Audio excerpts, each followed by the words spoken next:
জুলাই সংগ্রাম থেকে আসলে ওসমান হাদির সাথে আমরা রিলেটেড আর কি, যেহেতু একসাথেই ছিলাম।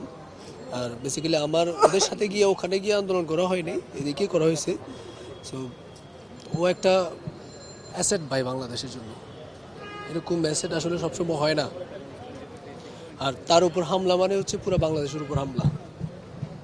যে একটা নিরীহ মানুষ টোটালি, তার কোনো নিরাপত্তার কোনো কিছু নাই, কোনো নির্দ্বিধায় সে দেদারছে বীরের মতন করে হাঁটতেছে, প্রচারণা চালাচ্ছে। তার এমন কোনো শত্রু মনে হয় না থাকতে পারে কোনো ইয়ার মধ্যে, রানিং কোনো পলিটিশিয়ানের মধ্যে। সো এই জিনিসটা আসলে কখনো মেনে নেন না।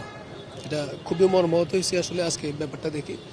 আর আমি চাইবো যে যেই কাজগুলো করছে, যারাই করছে, সেটা যেই দলেরই হোক বা ইয়ারে হোক, আমি চাইবো সুষ্ঠু একটা তদন্ত হোক, দেন খুনিদেরকে মানে বের করা হোক, যথাযথ বিচার করা হোক, তাই বাংলার মাটিতে হোক। আর যেহেতু এখন ডিসেম্বর মাস চলতেছে, আপনারা জানেন গতকালে নির্বাচনের তফসিল ঘোষণা করা হয়েছে। আর সামনে আমাদের 16 ডিসেম্বর। এটা মেনে নেওয়ার না। আমাদের বাংলাদেশকে নতুনভাবে গড়ে তোলার জন্য এরকম হাতি দরকার। তার বেঁচে থাকাটা এখন সবচেয়ে বড় ইম্পর্টেন্ট, এখন তার বেঁচে থাকাটা। আর আল্লাহর কাছে দোয়া থাকবে এটাই, সে যাতে বেঁচে আমাদের মাঝে ফিরে আসুক। হাদি ভাই ভালো লোক, কারণ মানুষকে যে গুলি করবে এটা মানুষ সম্ভব এটা মেনে নিতে পারছে না। শরীফ ওসমান হাদি আমাদের ভাই, আমাদের জুলাই যোদ্ধা, একসাথেই আমরা আন্দোলন সংগ্রামে রাজপথে ছিলাম। আমি পাশেই থাকি, আবার কেরের পাশেই থাকি, ওইখানে আমার মাদ্রাসা এবং বাসা।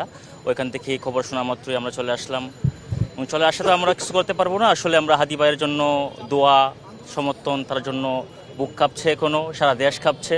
হাদিরা প্রত্যেক দিন জন্মায় না, জন্মে প্রতিযোগী একটা হাদি জন্মায়। আমরা হাদিদের কদর করতে না পারলে বাংলাদেশ আরও অনেক পিছিয়ে যাবে। আমরা চাই হাদি ভাই সুস্থ হয়ে আমাদের মধ্যে ফিরে আসুক। হাদি ভাইকে বাংলার জনগণের প্রয়োজন, ইনসাফের পক্ষে, মাজলুমের পক্ষে, জুলুমের বিপক্ষে হাদি ভাইকে আমরা সর্বসময় আমাদের সাথে চাই, আমাদের পাশে চাই, বাংলাদেশে চাই। আমাদের দেশের রাজনীতিটা এত নিম্ন শ্রেণীর হয়ে গেছে, দল দলের জায়গায় থাকবে, নেতা নেতার জায়গায় থাকবে। আমরা সব ভাই ভাই, মুসলিম জাতি, মুসলিম, হিন্দু, বৌদ্ধ, খ্রিস্টান, আমাদের বাংলাদেশে সর্বদলীয় জনগণ নিয়ে আমরা বাস করতেছি। আমাদের সবাইকে ঐক্য থাকতে হবে।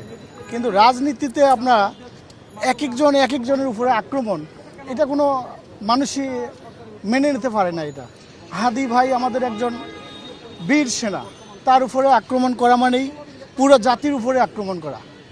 আমরা প্রধান উপদেষ্টার কাছে আমরা আকুল আবেদন জানাচ্ছি, এবং গণ্যমান্য যত আপনার ডাক্তার আছে সবারকে আমরা আকুতি জানাচ্ছি, তারা যেন হাদি ভাইকে সেরকমভাবে চিকিৎসা এবং তাদের সব সহযোগী সেভাবে তারা যেন চালিয়ে যায়, আমরা এই আশা ব্যক্ত করছি।